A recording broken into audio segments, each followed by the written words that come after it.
Hi guys, I'm Erica. I'm the main photographer and the owner at Ten2Ten Photography.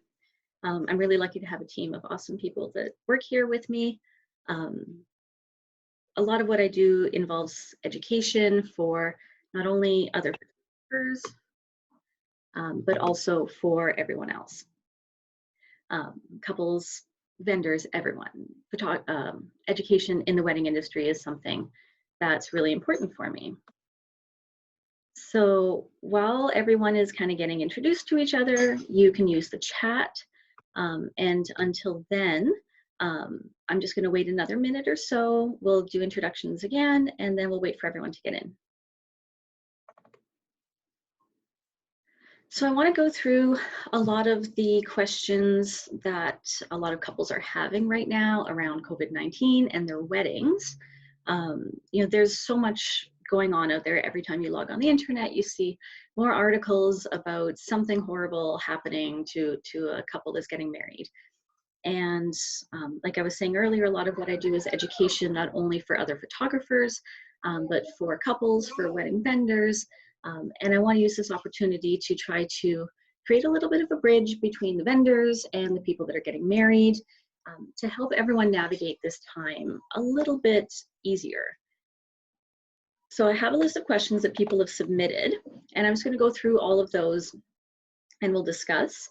If at any point in time you have, you want additional clarification on anything, put it into the chat, and then I'll stop every now and then and read the chat and we'll go from there. So the first question is, I'm wondering how we get marriage licenses during the pandemic, how people are having weddings officiated, what people's thoughts are on timing. My wedding is the last weekend of July, and just overall what people have been doing to get married.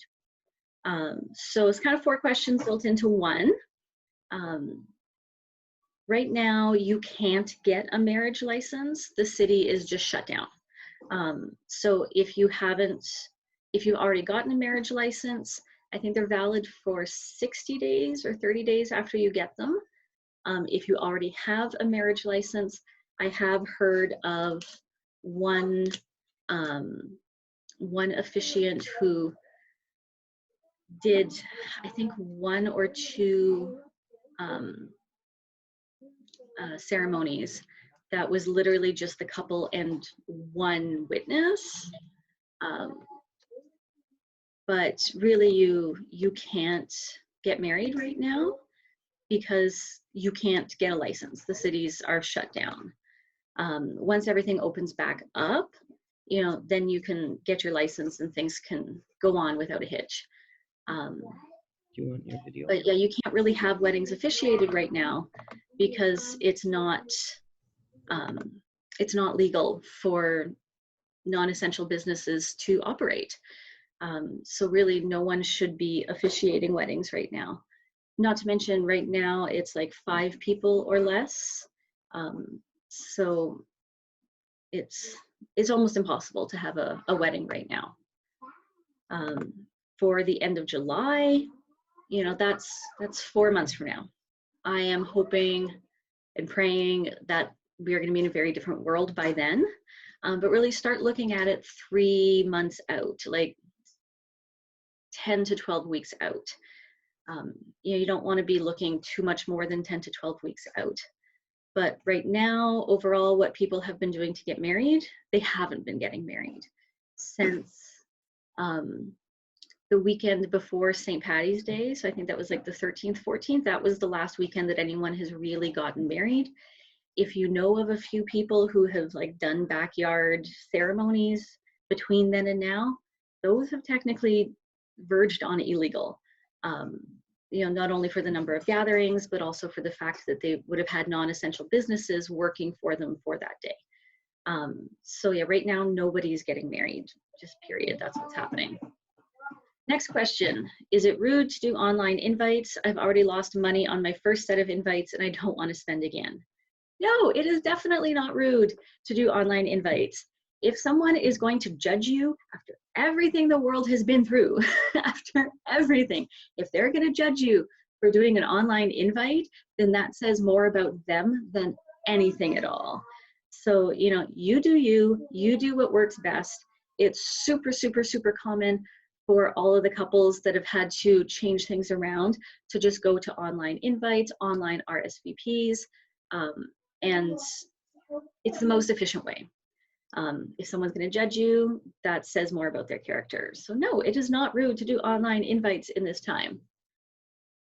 Next question is, why are some venues limiting which days we can reschedule to while others are a bit more open? That's quite a loaded question. And it's a difficult conversation to have because it involves having to put away the emotion, like as a couple getting married, or as a bride, or as a groom, or however you identify. Listening to the answer of this question means you have to put aside the emotions and use a little bit of a different thought process. So it can be difficult, but we're going to walk through this together. So why are some venues limiting which days we can reschedule to? Basically, it's because the venue is trying to make sure that they are around and profitable and still in business once that date comes. As it stands right now, most weddings happen on Saturdays in like late spring, summer, and early fall. So like about 50% of the year. So like there's only like 26 Saturdays, give or take, that people can get married during these kind of peak times. A lot of venues are limiting when you can reschedule to, because if you've already lost, all your Saturday bookings this year, and you're moving them to next year, not only are you taking the income that you were supposed to make this year and moving it to next year. So, think about like your office job or, your IT job. If your boss were to say, hey, you're going to keep working, but I'm not going to pay you now till next year, you'd be like, what? No, I want the money now. I need to survive now. So, it sucks already that you're moving that money to the next year. But now, because you're taking up, the prime Saturday dates that next year, well, now they can't take any more new couples because they're booked. So now they're losing the money that they could have brought in that year as well. So now that's a whole second fiscal year of losses. And, try to think about it from a step or two back. Can a business really survive if they're taking like up to 50% losses for 2 fiscal years in a row? That's where it becomes really dangerous. And the businesses want to be there to survive so that their doors are literally open and not padlocked shut by the time your wedding comes around. So the reason that some venues are limiting which dates you can reschedule to is not because they're trying to be mean or they're trying to take your dream wedding away from you.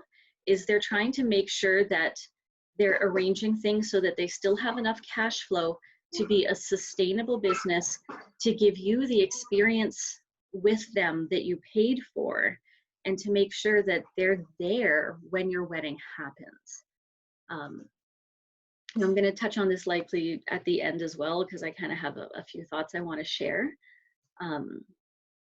But part of working with, through this situation together means that understanding needs to happen on all parties. Venues, vendors in general need to understand that, financially things are going to be really, really hard for us for the next now to like 12 to 24 months from now.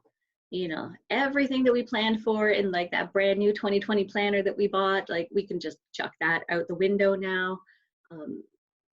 Everyone's kind of in survival mode. And we know we have to have flexibility, but at the same time, any clients getting married also needs to understand that flexibility has to happen on their part as well. Does it suck? Absolutely, it sucks. It sucks for everybody involved. But the best way to make it through this is for everyone to truly be meeting in the middle. And so that means flexibility and understanding has to happen on both sides, and both people need to be as open as possible. If anyone has any questions or comments or concerns, throw it into the group chat and we'll kind of take it from there. So the next question is, I postponed my wedding, but I haven't set a new date yet. When should I set a date? So this is something that a lot of couples have done, is that they've just said, like, you know, I'm canceling, I'll leave all my deposits on credit and I'll use them again in the future. I don't know when that's going to be. You know, for something like that, I would say just go for like late summer, early fall of next year. You know, err on the side of caution. I'm definitely hopeful that come, you know, Canada Day, give or take a few weeks, things are going to start to get a lot nicer around here. But Canada has done a pretty good job, you know, so far at flattening that curve. You know, I think things are going to change now that they're actually fining people for not following, you know, the social distancing rules. So I'm hopeful. And I say that as someone who's also a frontline healthcare worker outside of here, because I have always worn two hats, and that's a whole other story. But if you've just pulled the plug on your wedding right now, just go next year. Err on the side of caution, keep it safe, and, you know, have something to look forward to. You know, if travel restrictions are lifted in 6 or 7 months, give yourself a pre-honeymoon, you know, treat yourself to something. But yeah, if you don't know when to set a date, just err on the side of caution and go next year. Next question. I'm supposed to get married in September or October of this year. Should I reschedule now? This is something that as a vendor, we're seeing, you know, emails come in from September couples, November couples. I have a January 2021 couple that's already asking about rescheduling. No, you should not reschedule now. The reason for that is, if you would have asked any of us 3 months ago, hey, where do you think you'll be April 4th? Nobody would have guessed that it's like, you know, social isolation. So 3 months is enough to change the world. It is enough to have everything like 180 degrees different. So nobody knows what life is going to be like 3 months from now. We have predictions. No one knows what it's going to be like 5 months from now, 7 months from now.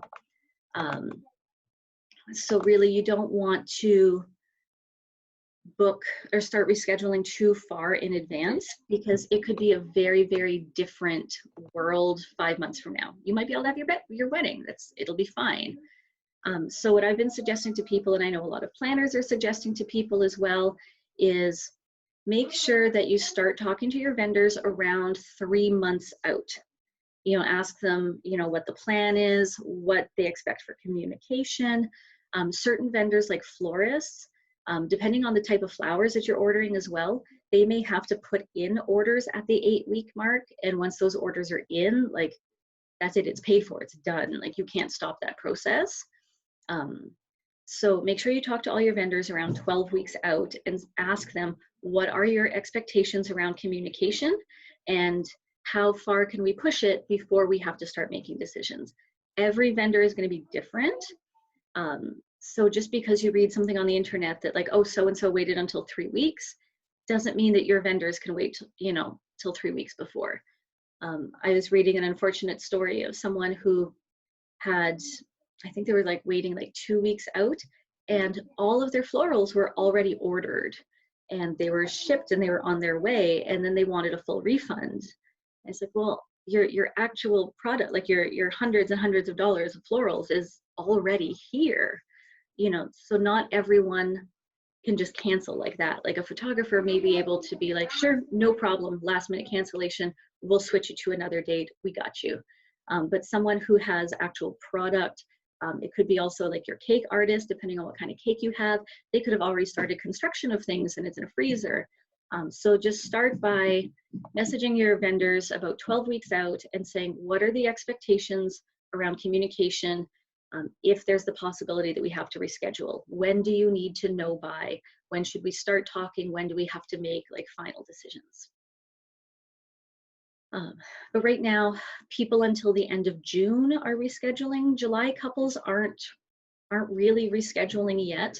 Some are maybe starting to think about it and to inquire, to be like, hey, how long should we wait until we make the call? But really, from July onwards, a lot of people are not rescheduling yet. The next question is, how come I can't get my deposit back? That one was a short and sweet question that was submitted, and I totally understand where people are coming from. So deposit, retainer, you know, depending on what word you want to use, for the sake of this conversation, they're all going to be interchangeable. There's a misunderstanding in the industry that deposits are just to hold your date, but they're not really. Deposits are used, yes, to hold your date, but also to invest into the business, right? Like, you know, it's to help pay for things like, you know, studio rent or office rent, the utilities associated with that, business insurances. It contributes to equipment cleaning and upgrading, you know, all the different subscription services people have to pay for, like the booking software and all that. And also the admin time that the physical person has been doing with you, you know, the correspondence, the back and forth and all that. So deposits aren't just to hold a date, it's also to start investing in that relationship with that vendor. And so that's why deposits are not refundable, because that person, that vendor has already started investing in you and you've started investing in them, and you can't undo an investment. You know, with that being said, most deposits are like 25 to 30, 35% to hold, which is normal. Deposits that are more like 50 or 60%, you know, my personal opinion is that those are high. But, you know, it also depends, you know, if half the service has already started, you know, all the planning, you know, the ordering, that kind of stuff. Deposits are typically reflective of the amount of work that people do all throughout the process. Right? Just because your wedding is one day doesn't mean that your vendor works only one day. You know, so I know there's lots of information out there and lots of angry posts by some people that deposits aren't getting refunded and that kind of stuff. But, you know, deposits aren't just to hold your date. They're for all those other things that I talked about. It's been really, really nice to see the wedding industry come together and really help clients. If you're hearing that, that's my son. He's does not like being inside right now, so he's being super chatty. It's the joys of working from home. If you're not going to hear my son talk, you're going to get photobombed by a cat. So anyways, it's been really nice to see the wedding industry come together and see so many vendors be flexible and let people put that retainer onto another day. You know, this is like unprecedented. I have never seen vendors work together like this before. And really the majority of reputable professional vendors have no problem helping to accommodate people, you know, and give them some options. You know, are you going to get only Saturday options in July of 2021? No, not necessarily. And like we talked about earlier, there are reasons for that. But options are options. You know, everyone's trying to work together on this, which is really nice. The next question is, should I elope? Should I change my wedding to be smaller, or should I just hope that everything will be able to stay the same? I wish that the person that wrote this one would have submitted their date, because I don't know if it's like a July wedding or whatnot. One of the things that I can say to this though is that a lot of people are choosing to still elope and get married itself sooner than later. And then they're planning the party for, you know, a few months after that, just for a little bit of extra breathing room. You know, they're madly in love, they want to be together forever, they're just ready to sign that paper and, you know, be spouses. And the whole party part, they'll deal with that later. So yeah, if you want to just get eloped now and, you know, as soon as it's legal, get your photographer, go down to City Hall and get yourselves married, and then deal with the party part later. Talk to your vendors about how you can make that happen. Some people are changing their weddings to be a little bit smaller. not necessarily by choice, but just an understanding that, you know, guests may not be able to come. You know, whether it's people coming from out of the country and borders are closed, or whether it's just people coming from out of town, but they financially they can't do it. You know, the gas, the hotels, that kind of stuff. You know, everyone's taking a hit. It's not unexpected for guest lists to be quite altered by this. You know, but do what your heart tells you you want to do. Don't do what 52 other people in a forum or a Facebook group say that you should do. Sit down, unplug for a day or so, you know, spend time with your fiance and just think about, what do you want? You know, there's a lot of craziness going on in the world, a lot of distractions, a lot of drama around weddings. Like, I'm so sad how the media is, you know, choosing to only show such dramatic things and not show, you know, the coming together in the industry. Take some time, do a media cleanse, and figure out what you want to do. Do you want to elope? Go for it. Do you want to, you know, hold out and hope that things are as normal as possible? Go for it. We will support you either way. Keep communication open with your vendors. The next question is, what if all of my guests can't come? Should I postpone? So that's a tricky one, because if it's legal to have weddings again, but you are choosing now not, you know, to postpone, you may not get the same amount of flexibility that you would if your wedding has to be canceled because it's the government that's involved in saying, like, these things can't happen right now. You know, I think there's a question after that is similar to that. But yeah, like, if you choose, if everything is essentially back to normal, businesses can operate, you know, there's no social distancing rules, all that kind of stuff. And now people start choosing to you know, change their dates based around guest travel. I can't say for sure you'll get the same amount of flexibility from vendors, because we are legally allowed to work, we are able to work, and at that point it may just fall under like a normal cancellation, which would be a loss of deposits. So I am encouraging people to be understanding that, you know, your guest list may change. And like I said in the last question, not just because of borders. You know, not a lot of weddings have tons of people coming from out of the country, but even just financially, like, if you have an aunt in Saskatchewan, you know, and she's been out of work for a while too because of all of this, she might not have the money to fly out or to drive out and get a hotel and all that kind of stuff. So COVID is going to impact people for a long time. And we have to be understanding that we may see changes in our guest lists as a result. One of the awesome things, though, is that I know a lot of DJ companies, Impact DJ for sure offers virtual weddings. And now I am not suggesting to do your whole wedding virtually, because, like, no.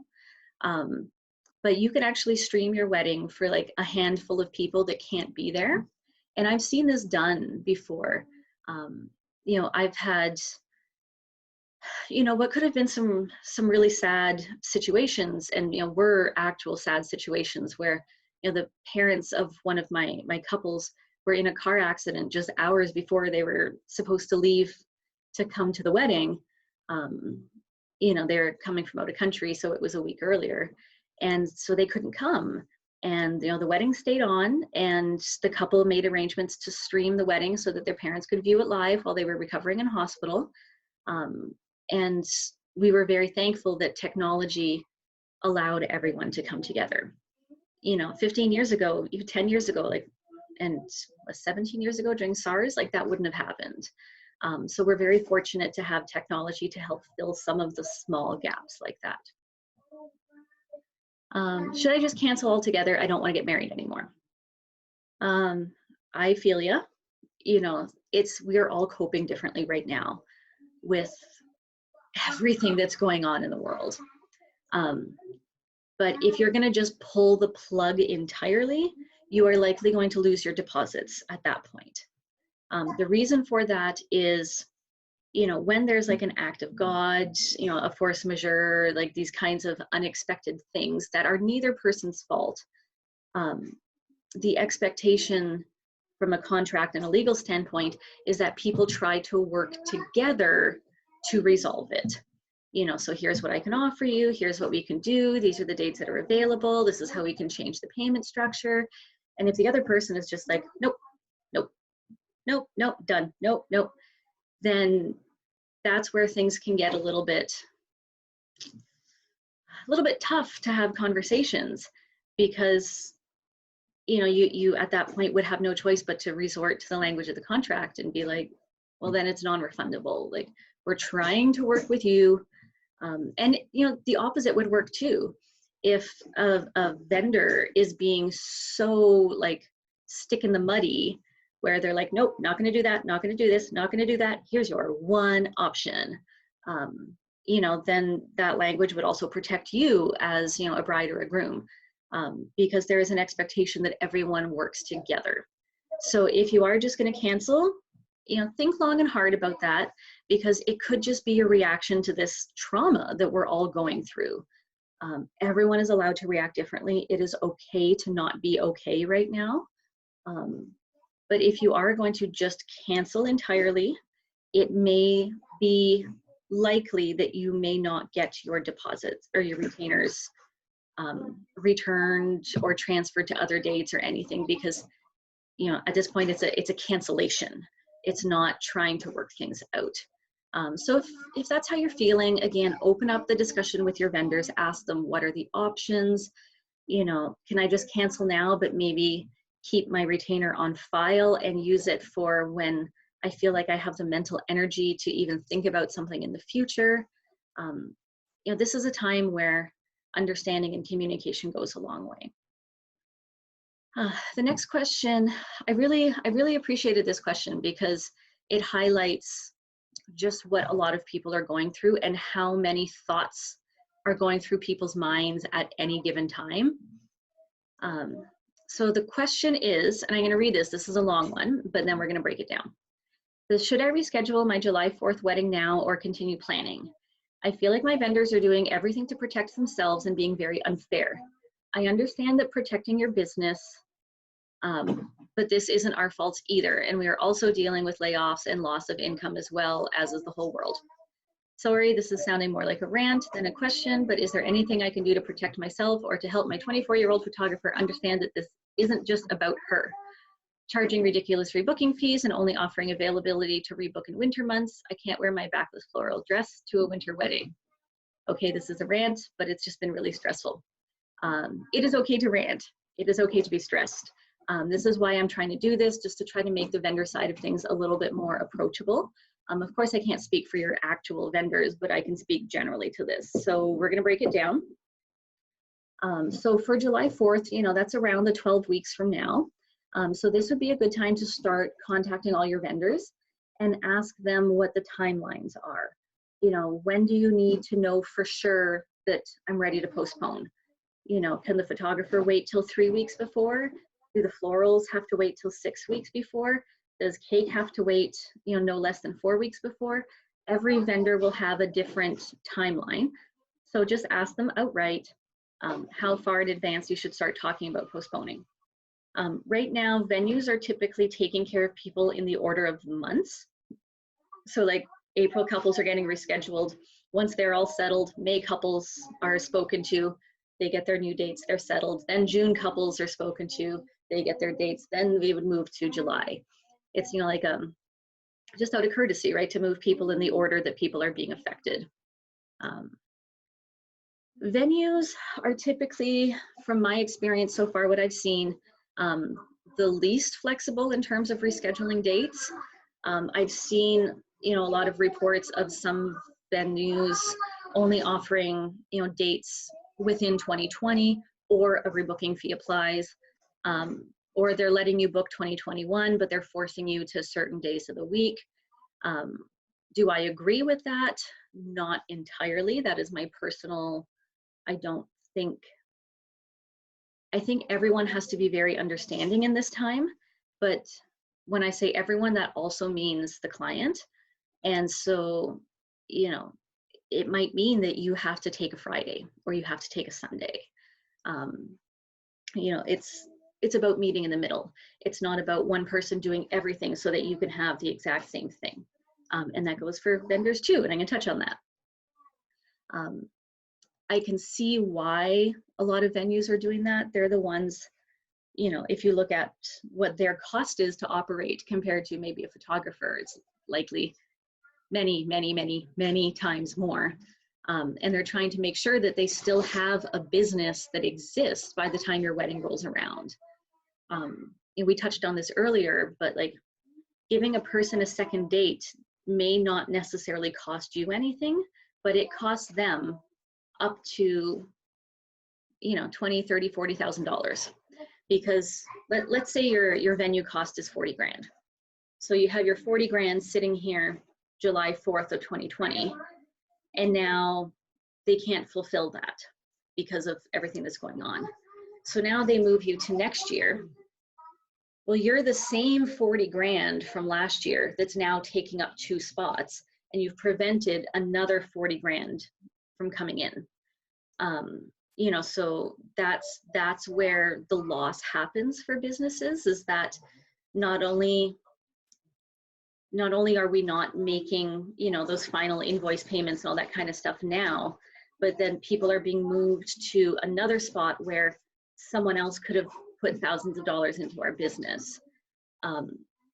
So you're kind of losing 50% of your income this year and 50% of your income next year, you know, give or take, if you're lucky. So that's why some vendors are being a little bit more selective in what they're offering people, because they're looking at the big picture, they're looking at cash flow, and they're saying like, I still need to pay rent between now and 11 months from now when they reschedule. I still need to pay my utilities. How am I going to make sure that I'm giving myself the option for, you know, other people to come in and continue investing in my business and also help the existing affected people? And it's difficult. Like, there is no right answer right now, and nobody is coming out of this 100% happy. Like, nobody is. But the more we can meet in the middle, the more we can kind of put our own biases aside, our own egos aside. And I say that as a vendor as well. So if there's any vendors listening, put your freaking ego aside as well, you know, and try to meet in the middle. And the more understanding you have from both parties, the more it's going to be an enjoyable experience for everyone. Photographers, makeup artists, planners, the ones that I know and have had the privilege of, you know, having relationships with over the 11 and a half years that I've been doing this, I've found that we're typically a little bit more flexible in terms of what we can offer people, because we don't have as much on the line as a venue in terms of like overhead costs. So yeah, from my experience, venues are a little bit trickier to reschedule. But at the same time, if you're also asking them too early, like if you're a September couple asking your venue to reschedule, they may have different policies than if it's, you know, just 8 weeks out kind of thing. The next point I wanted to make was, you know, you said, what can I do to help my 24-year-old photographer understand that it's not just about her? That one made my heart hurt. I was just like, oh my God, like, I'm so sad for you. And I want to try to be a little bit diplomatic with this and not sound like a total jerk, but at the same time, I've only had one coffee, so however it comes out, it's going to come out. If your 24-year-old photographer is refusing to give you more flexibility, it sounds like maybe they're a bit inexperienced in life and in business. And what they could really use right now is support from their community, support from community members who have been through this before, support from community members who are there and willing to educate. I run a Facebook group for photographers and videographers called Unfiltered AF. Anyone can join if you're a photographer or videographer, and we are there to have a group of like-minded, business-oriented individuals. And I've done a lot of guidance for people during this time about how to help serve your clients. You know, the importance of being flexible, the importance of of keeping customer service at the forefront of our thoughts. So you could always say, hey, I know there's a lot of other photographers that are being really flexible. There's some Facebook groups that you may want to explore to see if you can learn a little bit more, but I know that there's a lot more people being really flexible, and it feels a little bit unfair right now. So I'd like to open up communications to see how we can relook at this and try to make it work a little bit better. And then it sounds a little bit drastic, but like, if you just have a really bad vibe now where you're like, this person doesn't care about me, then do you know what? Take the loss, cancel, and find a different photographer. Because you don't want to work with someone whose your relationship has been so tarnished by what you feel is a lot of selfishness. I would be curious to know a little bit more about who's forcing you into a winter month. Is it the venue? Is it the photographer? Who is it that's doing that? But I also wanted to add, and we've talked about this a few times. The flexibility is a little bit difficult. I can't say for sure that everyone should just be opening up every calendar, because I don't know the books on everyone's business. Maybe they're offering you that because they're worried that they're not going to be around if they don't make these kinds of tough decisions. So there's still very much an individual factor, but keep that communication open, keep it by email so you have a record of everything. Ask them to try to work with you a little bit more. And then, if you could even write in your email to me and clarify who's forcing you into a winter month, if it's the venue or the photographer, that would kind of help figure things out. In terms of your dress, I've actually had many winter brides wear strapless or like traditionally summer dresses during winter weddings, because they're just like, love the dress, I'm gonna wear it. So don't let your dress be the one factor in how you're going to reschedule. You could have a summer wedding and be stuck completely indoors because it is pouring for like 24 hours on your wedding day. So, you get no trees, you get no flowers, you get no outside. So really, don't let the dress be the one deciding factor. This question I thought was neat. I wanted to leave it to the end. What's the best advice you could give me right now? The first is stay off the internet. There's so much drama that the media is reporting on regarding weddings. It's always like, oh, this person was, had their dreams ruined. This person had their dreams ruined. Just stay away from it. Because you know what? There's a lot of people who are having really good, positive experiences with their vendors right now. For me, I've rescheduled 19 weddings in the last couple of weeks. 19 couples have been rescheduled to either later this year or to next year. And it's been easy peasy. Like everyone's had great experiences. I've had the privilege of getting thank you emails from people, which I never expected. So there's a lot of people that are having good experiences right now. So stay off the internet, stay away from wedding drama crap. It's just going to get you in emotional places that, fuel the fire. Another word of advice is that not having your original guest list at your wedding is going to be something that most couples are going to have to face. They say that you're supposed to rely on like 10% of people not showing up. It might be 20, 25% for the next year and a half to 2 years. Again, for travel reasons, but also for financial reasons. People just may not have the money to travel from elsewhere in the province or out of province to come to a wedding. So, you have to be open to that, and if there's 2 or 3 people where you're like, I would not get married without these people there, well, then you can maybe look at your wedding budget, refigure some things around, and try to help offset the cost to have these people travel if necessary. If finances are the thing that's stopping them. But yeah, I think we're all going to have to make adjustments to things. I know for me, I stopped shooting multiple day weddings after I had my son, because I was like, I'm old now, and doing like a 12-hour day followed by a 12-hour day followed by a 12-hour day is hard. And so I said, well, I have the privilege to stop doing that right now. And I've had to pull up my big girl pants and say, well, you know, yeah, it's going to be hard on me, but in order to accommodate my clients, I may have to do a 12-hour Friday, a 12-hour Saturday, and a 12-hour Sunday, because that's just what the world is right now. So I have to suck it up, have more coffee, inject Monster energy drink right into my veins, and get it done. So, you know, we're all having to change a little bit. The last piece of advice would be that if you feel like maybe something in your contract isn't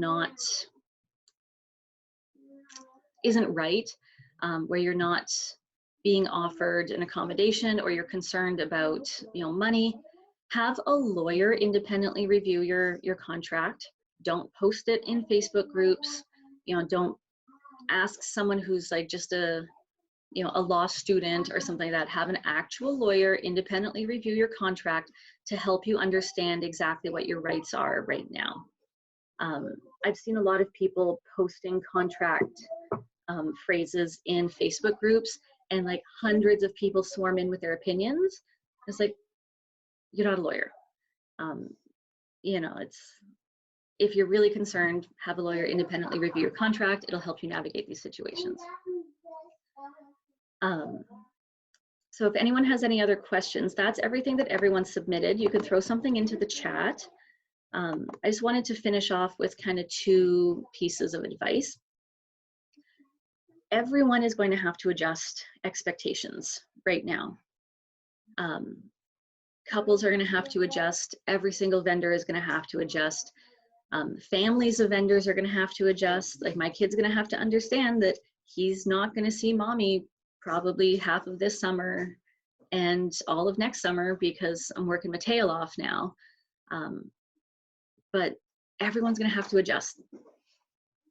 The world will be a different place when we come out of this. Hopefully it will be very similar to what it was before we went in, but who knows? And everyone needs to be flexible with that. We can't let just one thing dictate our entire thought pattern. Like, well, I have a summer dress, therefore everything else that's not summer is off the table. Like, we can't let one thing dictate how we're going to navigate through this. Flexibility means flexibility on all parts, not flexible except for this, this, and this.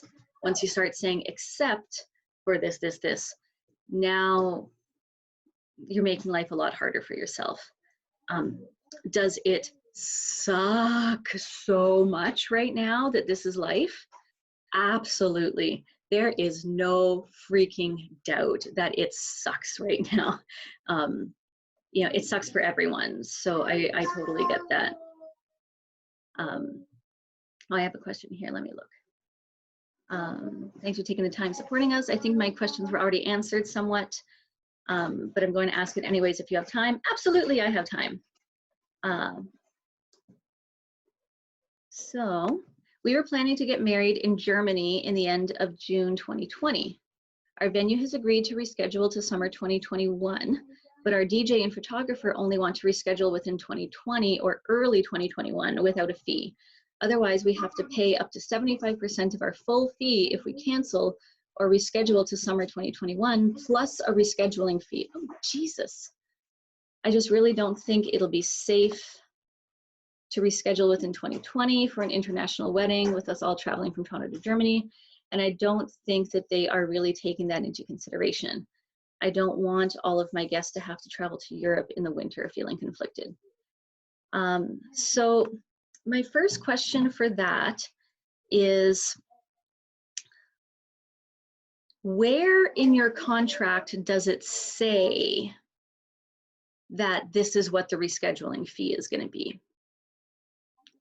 You know, 75% of the full fee plus rescheduling. Like, is that something that they've just told you via email, or was it actually outlined in your contract?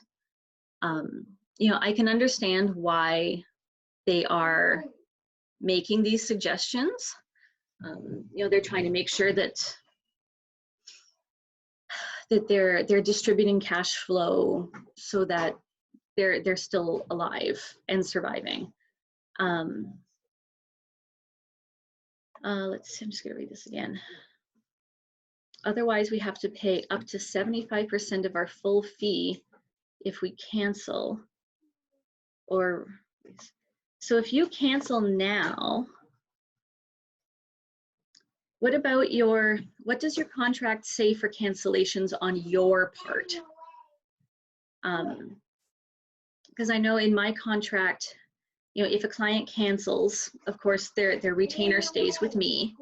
But if it's less than 30 days before the wedding, that's it. Their payments stay with me that they've made, but they don't have to pay anymore.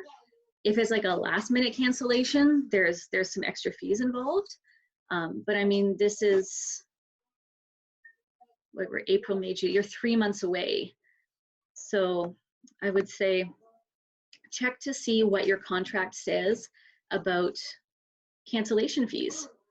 Because if it clearly outlines, you know, that if you're canceling, you owe them X amount, then that's a contract that you chose to get into.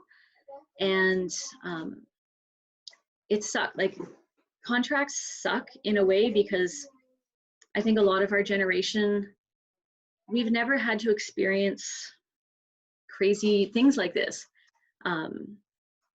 You know, you sign a contract, you think, everything's going to be fine. You know, I don't have any big crazy life experiences that I've had yet that make me really want to scrutinize this.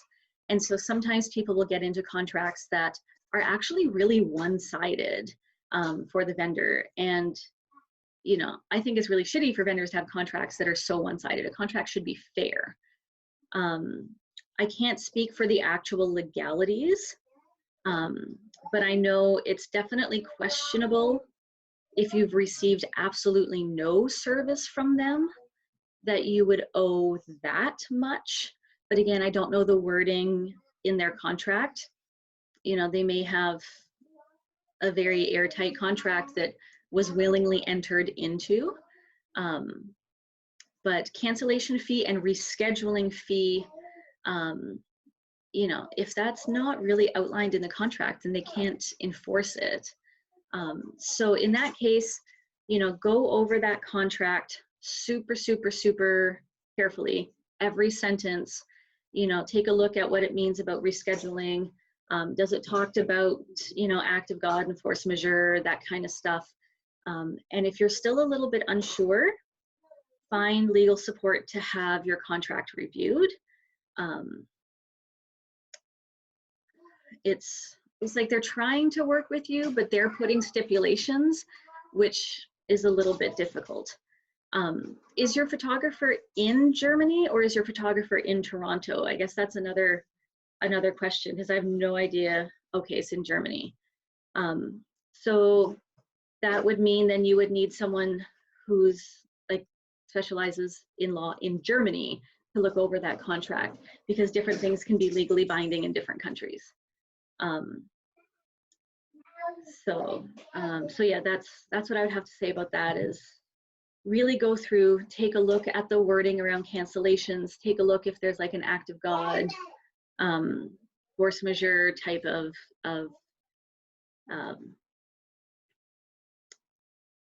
clause, and, you know, ask them again to be like, it says nothing in this contract that if we have to reschedule, it's only up until X many months. So let's work together on this a little bit more. And again, keep it all in email so that you can keep track of everything.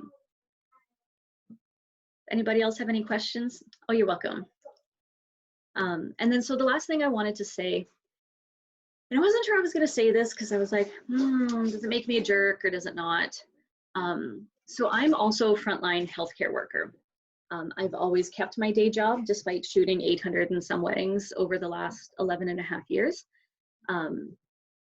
So right now I have a really interesting perspective. I get to see the wedding side of things, and I also get to see, you know, the amount of stress, the amount of of fear in hospital organizations right now, the fear of running out of supplies, the fear of being able to keep everyone alive that walks through our doors. And I've been able to reflect on that a little bit between both of my worlds, the wedding world and the healthcare world. And this holds true for vendors as well as couples. And I've said this to vendors when I did a Q&A with them a couple days ago. If at the end of the day, if all you lose, you as in a couple or you as in a vendor, if all you lose is a little bit of money, consider yourselves lucky. Because some people are losing their spouses, they're losing their parents, they're losing their own lives. They're losing friends, they're losing coworkers. You know, every now and then challenge yourself to step back and keep things in perspective. Doesn't mean that we all have to put aside our feelings associated with weddings. No, because we're humans and we're allowed to feel what we want to feel, and we can feel as many conflicting things as possible, you know, thanks to the complexity of the human brain. But, you know, every now and then do a little bit of a check and just kind of look at that perspective and be like, you know what, I'm going to lose, you know, $1,000 because I'm canceling with this one vendor because I just can't with them anymore. And would I like to have that $1,000 right now? Oh yeah, me and these 85 things of Mr. Noodle would really like to have that money right now. But in the grand scheme of things, it's not a hill I'm going to die on. You know, poor choice of wording. So just keep things in perspective as well, and you know, focus on the things that you do have control over right now.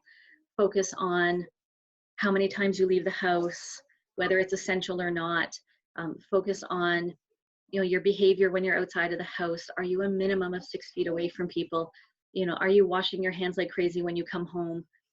Are you, you know, washing any product that you've brought into your house? You know, are you doing everything to keep your mental health in check?